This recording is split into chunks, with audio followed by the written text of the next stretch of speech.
Hello, everybody. My name is Charlotte Rae. I have written a book with my son, Larry Strauss, called The Facts of My Life, and I hope you'll go out and buy it and read it and enjoy it. And I'm going to be interviewed by Rabbi Sol Solomon on Days Gone By. Thank you. Oh, and yes, one more thing. Happy gobble gobble. Girls, girls, girls, gather round the radios, ladies and gentlemen. This is Rabbi Sol Solomon, and I am so excited and so delighted to be talking to a delightful actress, a woman who's been on television, she's been in the movies, she has been on Broadway. She is a 2-time Tony nominee. She has also won an Emmy Award for the show she is perhaps most famous for, The Facts of Life. Well, the fact of the matter is, on the telephone, we have the wonderful, the delightful Charlotte Rae, the author of her new autobiography, The Facts of My Life. And in my life, I am delighted to welcome her to the neighborhood. Shalom, Charlotte. Shalom, shalom, Rabbi. Shalom. Oh, delightful to talk to you. So, what made you, at this stage of your life, you're 89 years old, and with many more years to come, I hope, but now suddenly you sit down and say, I'm going to tell my story? Well, my son, Larry Strauss, said to me a couple of years ago, Ma, you're 87 and a half. It's time we did your memoirs. And I don't know how to write, but he's a writer, he's a teacher, and he's a writer, and he's written many beautiful books. So we did it together, and I decided to let it all hang out. I'm very honest about my life, and all the miracles in my life, and all the wonderful things, and all the pain. And like everybody else, life is life, and it's wonderful, and it's challenging, and I let it all hang out. I think people will be able to identify with me. But was it strange collaborating with your own flesh and blood and having then to sift through? My husband, he told me this after 25 years, and dredging that up, not just with a stranger, not with a ghostwriter, but your own son. Yes, it was a very rich, wonderful experience. It really was, if you know what I mean. It really was. It was important for both of us. Yes, it was. Was there something in the writing of the autobiography? Obviously, you've had these big events in your life, but were there things that you had completely forgotten for 30, 40, 50 years, and in the writing and the going over and the thinking about your life, you suddenly remembered and said, I have to tell that story? Well, yeah, he remembered a lot of the stuff that I didn't remember because, I'm getting on there and I can't remember everything. But, yeah, it was... Well, what's an example of a story that you hadn't thought about in decades and it suddenly popped into your mind when you started sifting through? Well, no, it was just that if you've read some of the book, my firstborn, Andy, who died some years ago at the age of almost 45, was diagnosed autistic. He had autism, and he also had some other handicaps. And well, he had epilepsy too, or something like that, right? Yes, epilepsy and childhood schizophrenia, and it was challenging, and also retardation, and he was sweet and wonderful, and then he was always doing things that were unexplainable. Today, with the children with autism, they at least have services for them and everything. In those days, it was a big mystery. My doctor for Andy didn't know anything about it. I mean, it was way back there, and it was challenging, and we loved him very much, but it was a very challenging time, and my other son was very wonderful with him. Wonderful. He's 3 years younger, and always was a beautiful big brother to his big brother. if you know what I mean. Oh, absolutely. Although, were you and Larry ever afraid of him since he was diagnosed as potentially violent? Well, yes, at one point, it was, one time it was a little frightening for me, because I'm a very short little lady, and he turned out to be 6 foot. Wow, okay. So it was a little challenging, and I always, after that, had to have somebody with me, so I wasn't alone with him, although I loved him. So. Absolutely. And then towards the end, I mean, it wasn't that he killed himself or he did anything like that. He put on a lot of weight and had a heart attack. What happened with that when he was in his 40s? Yes. I mean, we tried to get him to exercise, and so one of the medications gave him a voracious appetite, and they said it was going to calm him down, but I didn't see any improvement. But listen, it's all under the bridge now. Of course. Well, yeah, and again, as you said, if they had had the diagnoses then that we have now, they would have treated things differently, would have done different stuff. Who knows? But then again, you can't know in this world. And thank God your other son is fine and well and helping you write this autobiography, The Facts of My Life, which is available from Bear Manor Media. That is the publisher there, and you can buy it in all the usual places. So, before we get to the other big, shocking revelation in the book, what are some happier memories in the book of your professional or your personal life? Well, I just loved my family, and I loved my work. I had wonderful times with the different people I worked with, like Larry Hagman, who played JR in, what was the name of that? Dallas. Dallas.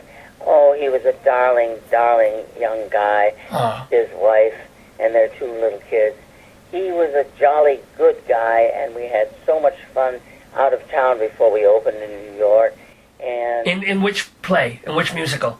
It was a straight play by S.J. Perelman, who wrote all those things for the Marx Brothers, The Day is the Races, and Horse Feathers, and it was a play starring Bert Lahr. Remember him from The Cowardly Lion and The Wizard of Oz?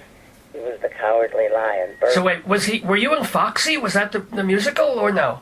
No, he was in that, but I wasn't. No, this was called The Beauty Part.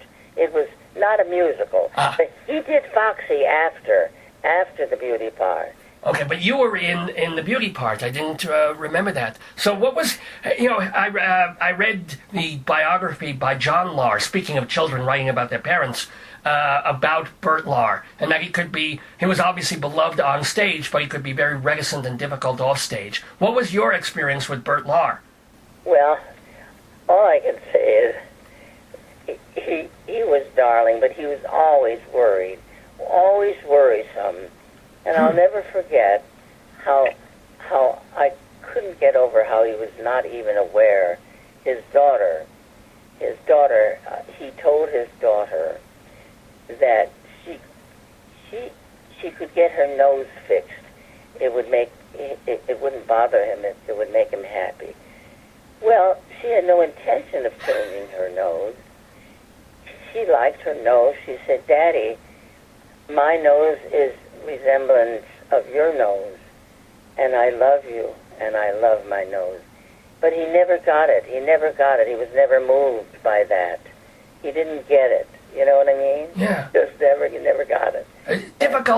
Difficult man, but I'm glad that at least you had a good relationship with him when you were doing the show. Oh, yes.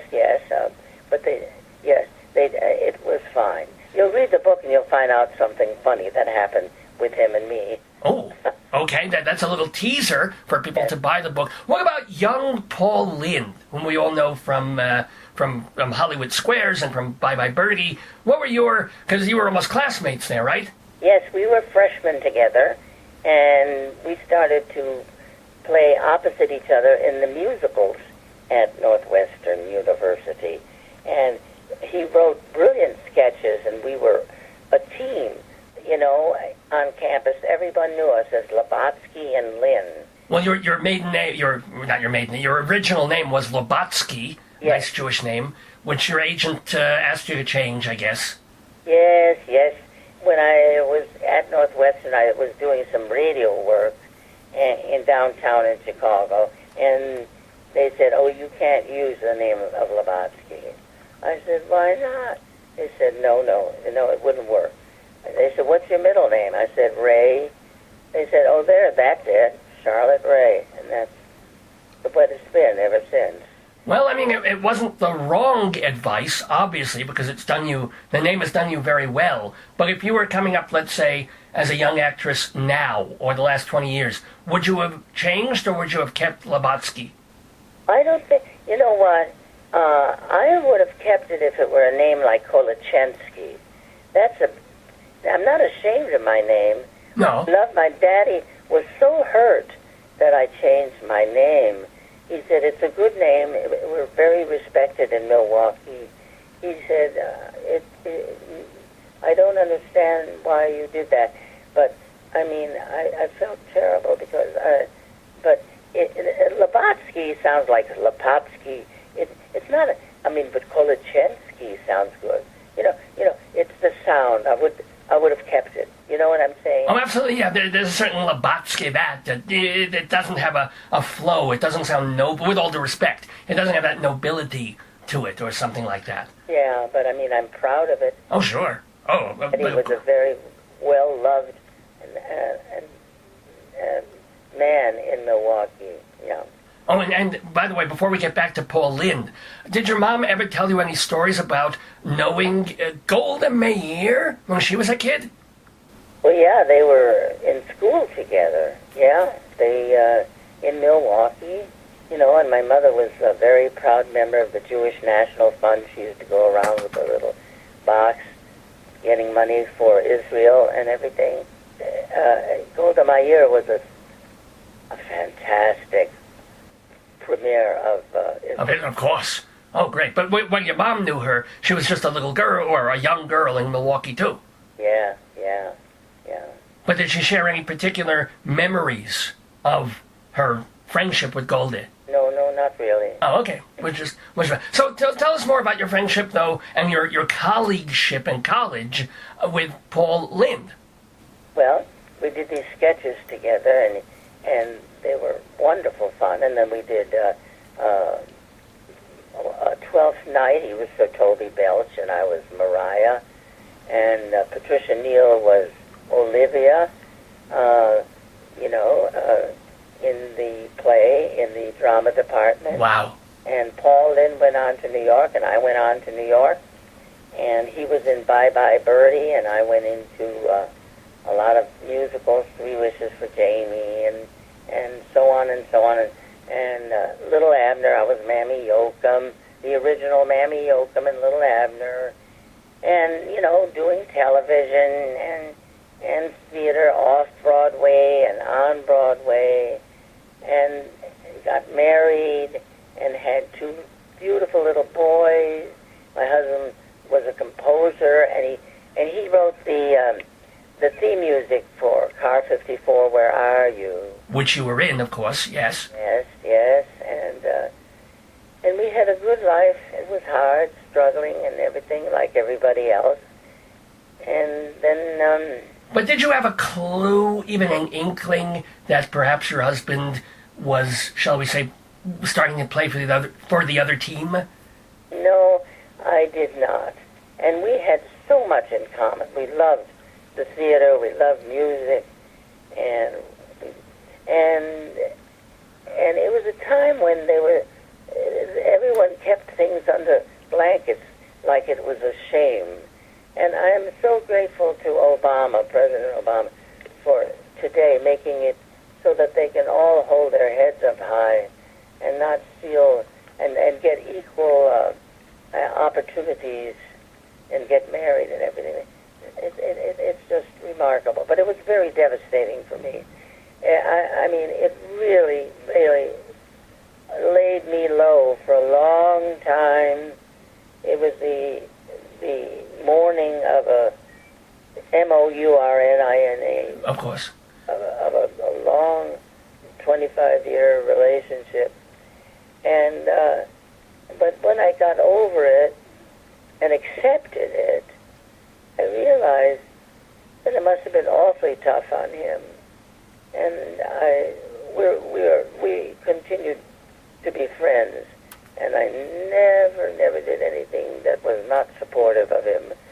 And because you feel, I guess, especially back then when it was happening, that somehow you had failed or failed as a woman or a wife, not realizing that it's really more about him and what he was feeling and going through. But what I wonder is, if you were married for that many years and you had so much in common, why was it such a devastating thing if he was either bisexual or gay? Why not just let him do what he had to do and then come home at night and have dinner?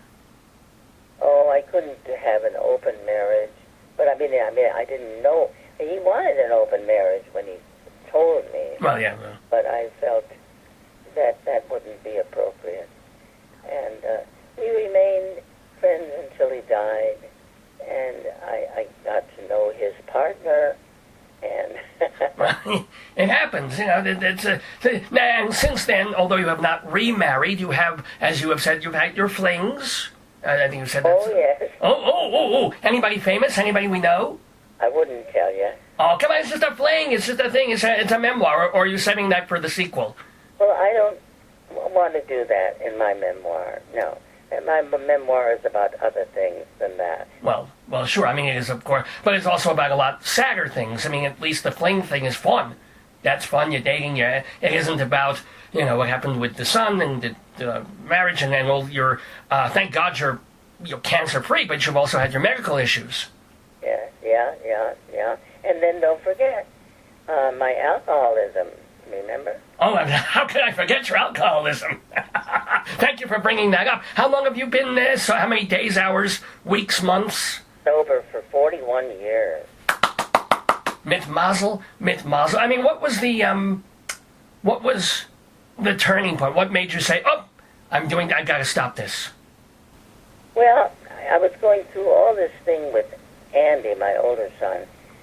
It was very hard to find a place for him to go to school or do anything, and I was constantly trying to find some sort of therapy for him and everything, and so alcohol was my drug of choice, so I could go to sleep at night. And then when we finally got him placed in a good place at one time before we lost it, I didn't know why I was still drinking, and so I mentioned it to a friend, and she said, "Oh, you poor darling, why don't you go to AA?" And I said, "AA? Oh, no, I'm not an alcoholic. I just have a little drinking problem." He said, "Well, just go. They're very warm and wonderful, and maybe you might feel comfortable." And I went, and I did, and I was doing, at that time, I was Molly the mailman on Sesame Street. Right. And, I had to get up every morning with the beautiful, bright children, and those Oscar the Grouch and Big Bird, and I was just hungover, but doing okay. And so after we had the wrap for that season, I had called and found a meeting nearby in New York, 81st and Lexington, in a church. Went in and felt absolutely so comfortable and welcomed, and I've been going ever since, and I love it. And I go to a lot of ladies' meetings, and we just have such a beautiful time. It's beautiful people, believe me, and it's a spiritual program, just like Judaism. It's a spiritual program. Well, speaking of Judaism also, how, obviously you were raised pretty religious. You weren't Orthodox, but you did, your family went to an Orthodox shul where everything was divided. How much is Judaism a part of your current life over the past couple of decades, or currently? Well, I don't know. I just love the whole traditions and the philosophy. It's very much like AA, and I always celebrate with my kids and family, Hanukkah, and we celebrate Passover, and and Yom Kippur, and all that. But I'm not seriously involved very much other than that. I mean, some people go every day, some people go just high holidays. Right. But I do observe, and I love being part of the Jewish faith, and but I'm not very, but I love it. You know what I mean? No, totally. I mean, and it's wonderful to hear that you are still connected and such. And we are connecting, by the way, with the delightful Charlotte Rae. Are you 89 now or 90, by the way? I'm 89 and a half. By the grace of God, one day at a time. Absolutely, and especially, I mean, God's grace, as we were mentioning, you got over pancreatic cancer, for God's sakes. I mean, in not that many years ago, and you have been cancer-free. So, but you speak out and you talk to people about having it, right? Oh yes, I want them to get checkups every year. They should get a checkup to be sure that there's no trace of anything in their pancreas. Oh, absolutely. And also, not only that, but you've got a whole second fake ticker in your heart. That's right. I had when I was doing the Facts of Life on I think it was the Labor Day weekend, they put in a pacemaker for me because I had a condition where it would either go too fast or too slow, and this kept everything even. And then recently, and I had also a mitral valve put in, and then now I have a new pacemaker. It's going to outlive me, I think. Well, which is going to be difficult because you're going to live to 120, so it's got some work to do. What's kind of funny in your book is that you are kind of friends with someone who has been on this radio program, Robbie Benson, and he warned you against a certain kind of the valve or the thing of using an animal valve. Yeah. What was that? I guess a cow valve. I think that's what it was. He said, "Don't get it." He said it didn't work for me, and I got a mitral valve, a mechanical valve, and so I took his advice and didn't get the other valve. You didn't get the cow. You went for the robot, which which makes a lot of sense. Even though the surgeon said, if you were my mother, I would advise you to get the cow thing or whatever it is. Yeah, but you don't know how he liked his mother. Yeah, no, but Robbie, I listened to what he said, and I've been very happy with my mitral valve. Very, very happy. Of course, I have to be checked when I go into the airport because I have all this stuff in me, but that's okay. That's no problem. Yeah, I don't think they think you're a terrorist. Trust me. I think they wave a thing and they get you let her through. Yeah. Now let me ask you. Let me do some more Broadway and theater related questions because I do love that as much as anything. Do you have any memories of appearing in that original? Not the German original, but the off-Broadway original Threepenny Opera with people like Lottie Lenya and John Astin and B. Arthur. Any memories? Oh yeah, it was wonderful. I was just in it 2 weeks because then I had another commitment. I mean, I did the Eric Bentley version at Northwestern University. The same music, Kurt Weill, but the book was, and the lyrics were by Eric Bentley. And then, when I came to New York, this friend of mine was going to play Mr. Peachum. He said, in Threepenny Opera, I said, my God, I love Threepenny Opera. He said, well, I don't think it's all cast. So I went, I said, well, I'm doing another show. I could only be in it a couple of weeks. I have a commitment to another show. But I went anyway, and they said, we want you, and if you leave the show after 2 weeks, would you commit to the album, for the show? Right. And I said, yes. And so I was in it in 2 weeks, and then, I don't know how much longer, we did the recording, and it's incredible. Have you got it? Yes, and we're going to play something from it to hear you and the cast of that Threepenny Opera, which is still probably the best version. They've done a couple of them on Broadway, and they were terrible. I agree, they were terrible. Oh, you went to? Did you see that one that Wallace Shawn wrote? That he did that last adaptation. It was It was, I mean, as much as I love Alan Cumming and with Cyndi Lauper, it was awful. But anywho, and it's just my personal opinion. But you were in also Lil Abner, another hit on Broadway. Any memories of Michael Kidd as a choreographer? Did you do much dancing there? Well, to audition for that, I had to do a cartwheel. Well, I did it, and I really didn't want to do a cartoon character. I really went out and auditioned, but I really didn't want it. I wanted to stay at home and be with the kids, and I didn't want to do it. I didn't really want to do it at all. But my lawyer, who was negotiating, said, well, Charlotte, what do you... I said, well, I know I can get out of it. Why don't you ask for $750 a week? And they won't pay that for that little part. And what do you know? They paid it, and you were in another hit. But let me ask you also about that I'm always fascinated by this when you're working intently inside a musical before it opens.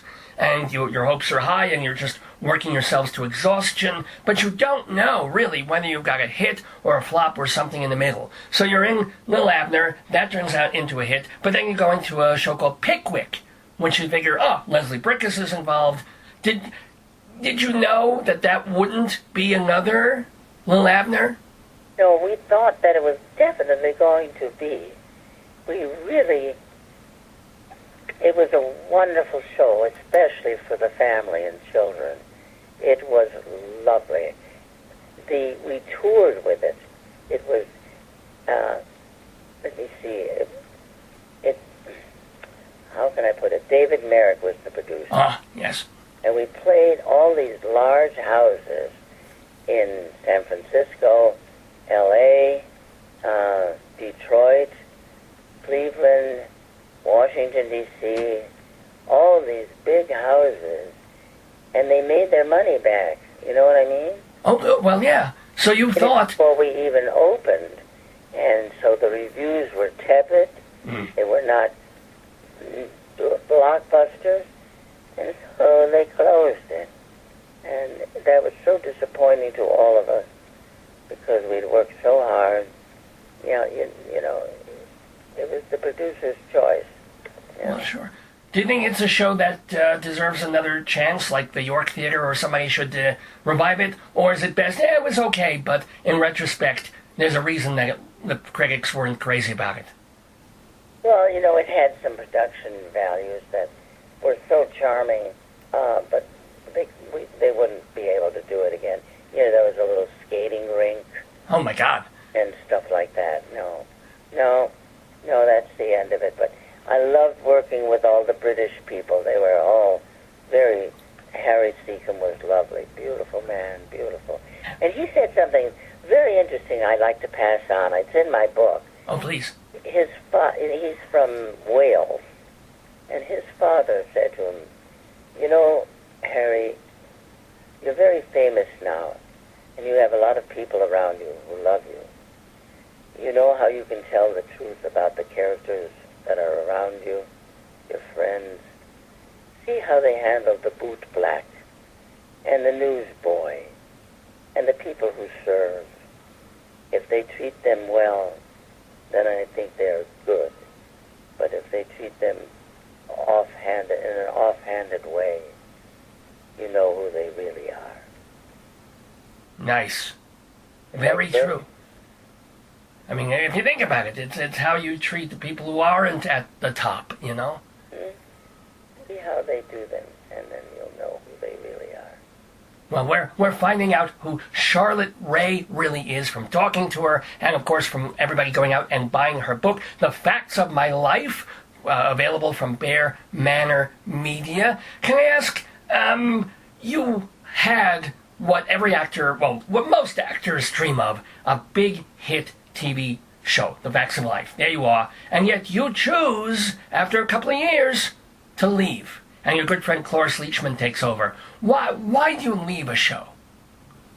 Well, you know, I didn't want them to sprinkle money on my grave.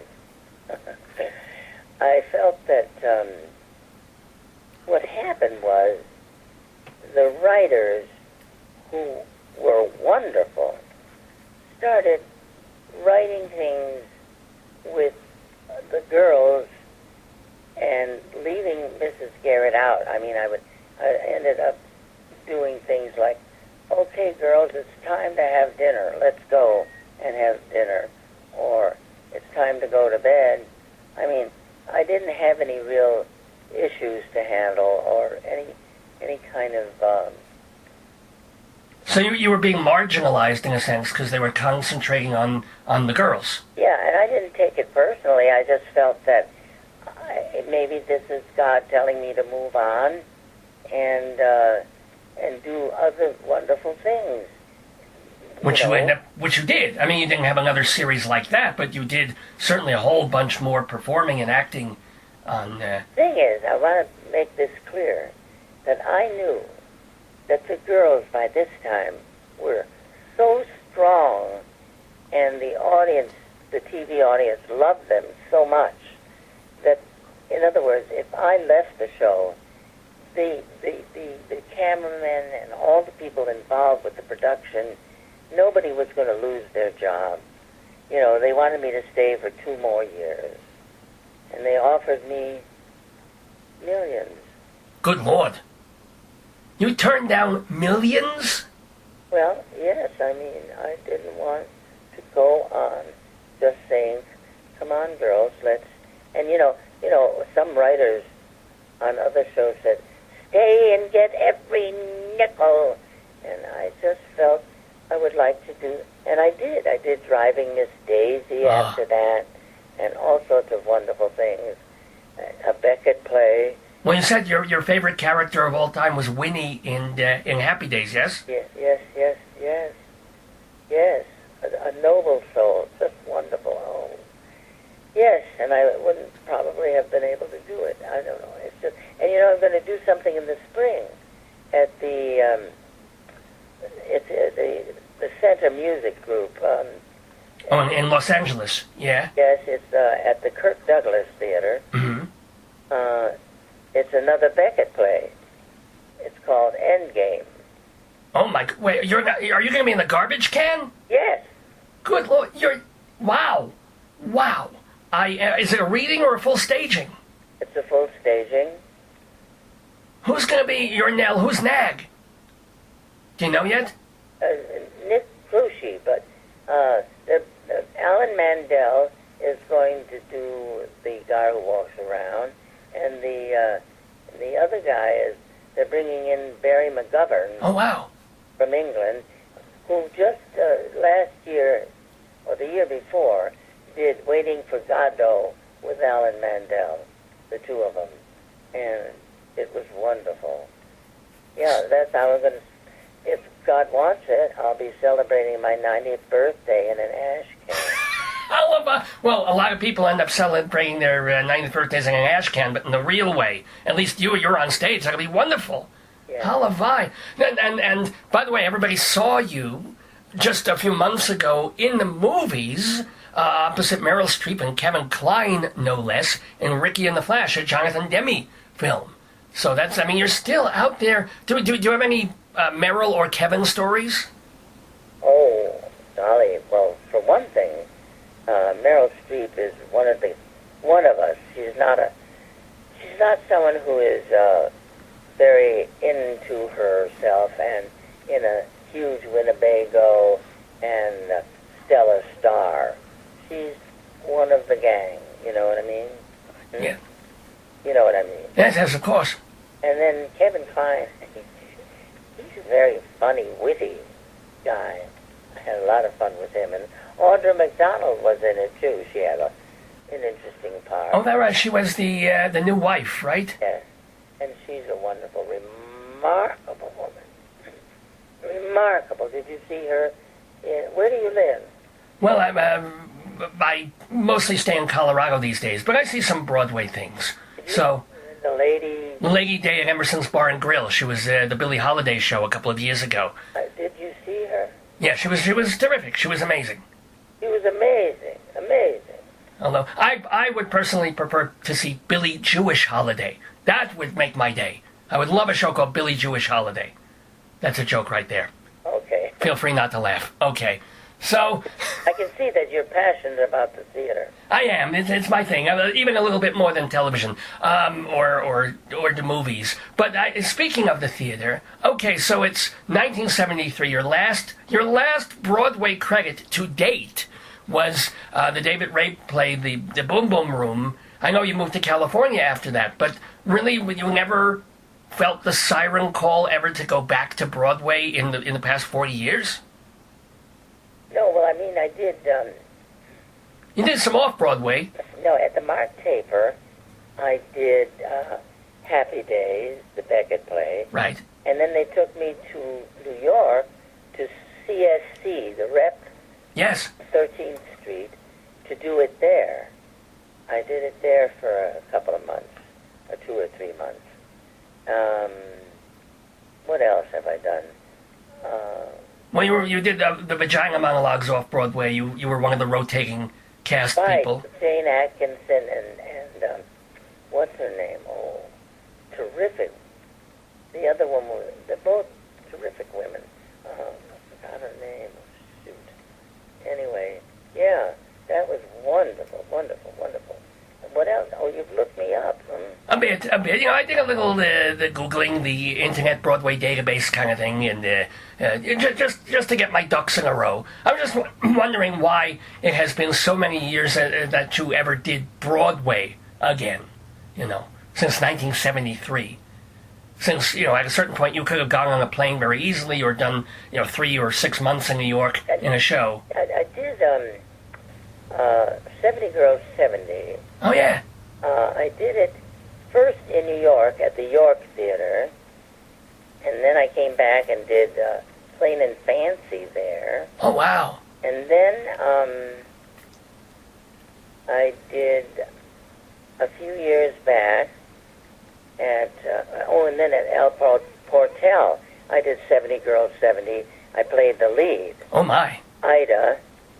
And then a couple of years ago at City Center on 55th Street in New York, Encore. Yes, the encores. It's sort of musicals and mufti kind of a thing. Yeah. I did 70 Girls 70. I did a number with Mark Harris called Go Visit Your Grandmother from 70 Girls 70. Mark Harris or Sam Harris? No, not Sam. Oh, okay. Mark, I forget his last name. I think it's Harris. He was adorable. He's a dancer. And I sang Go Visit Your Grandmother, and it stopped the show. Just stopped it cold. I believe it. Can I ask, who are some of your very, very favorite people over the years that you have worked with? Well, oh, God. Larry Hagman and, oh, golly, Angela Lansbury. I was in a show with her that closed in Boston. What show was that? Prettybelle. Oh, my God. That was Jerry Herman, wasn't it? No. No. Oh, whoops. My fault. Stein. Julie Stein, right. Okay. But Merrill. The late Bob Merrill, yeah. Oh, that's right, Prettybelle. Oh, my God. So that's another one where you probably thought when you first started rehearsals, oh, this will be on Broadway, it'll be a hit, and then just, nothing. Right. Yeah, I love working with Angela. And then later on we worked on her show, Murder, She Wrote, yeah. Oh my gosh. Oh, everybody loves Angela Lansbury. Of course you love Angela Lansbury. She Who just doesn't? turned 90, yeah. Well, yeah, and she's going strong. She's still doing all these things. She is, and Cicely Tyson is 92. Right, and she was just on Broadway, or she is right now in the Gin Game. That's right. Wow. It's just amazing to be talking to the delightful Charlotte Rae. I want to remind people one more time, you gotta get her book, The Facts of My Life. It's all out there. The good times, the bad times, all the times in between. You can get it from Bear Manor Media. So I guess my last question for you, besides thanking you so much for being in the neighborhood, is your hopes leading to your millennium, the next 10 years. What do you hope? I hope for peace in the world. Good luck. Hope for, ain't gonna happen. Hope for something else. Oh, well. For you, for your family. That I can continue Yeah. to spread joy all over the place with my work and be with my family and my friends and filled with the love that I have for them and for life. It doesn't. Life. It doesn't get better than that. You can't even put it better than that. Charlotte Rae, it has been a delight talking to you. I can only wish you much more health. I hope you outlive your current pacemaker and they put in 5 more over the years. And you live to 200. You should. So, thank you, bless you, and thank you so much for being with us today. Yes, and happy holidays for you. You too. Happy Thanksgiving, happy Hanukkah, Festivus too. Throw them all in there. And shalom to you. Thank you. God bless you.